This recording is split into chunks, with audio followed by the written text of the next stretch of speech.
کے زائر کا کربلا جانا، کربلا شے کے زائر کا کربلا جانا۔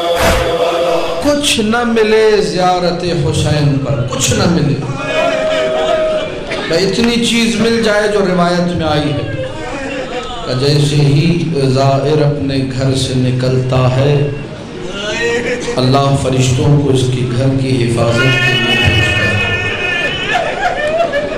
جیسے ہی زائر کربلا پہنچتا ہے 4000 فرشتے استقبال کرتے ہیں۔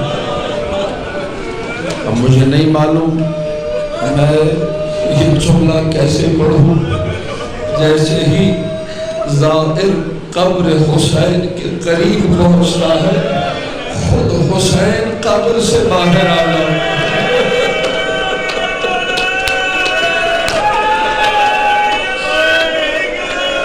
کامل الزیارات کی روایت ہے،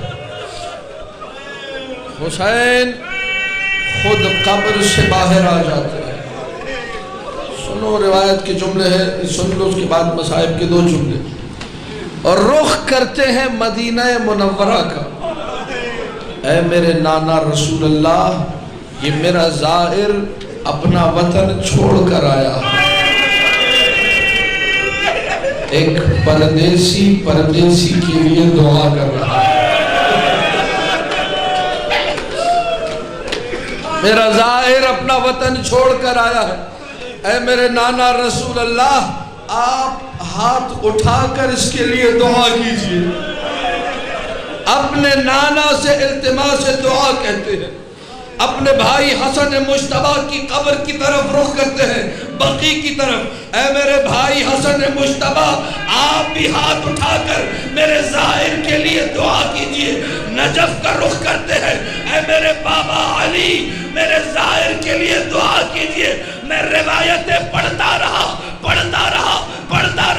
مجھے نہیں ملا کہ اپنی ماں فاطمہ زہرا کو جب دعا کا کہا ہو تو مدینہ کا رخ کیا ہو۔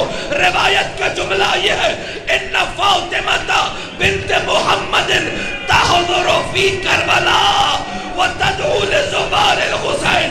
ادھر زائر کربلا پہنچتا ہے، ادھر حسین کی غریب ماں خود کربلا آ جاتی۔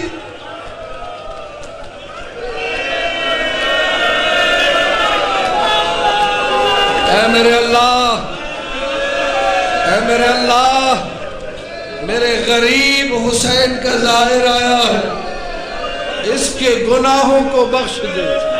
اللہ اکبر۔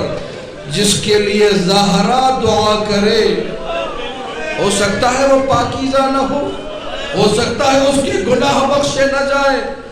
فاطمہ زہرا زائروں کے لیے دعا کرتی ہے۔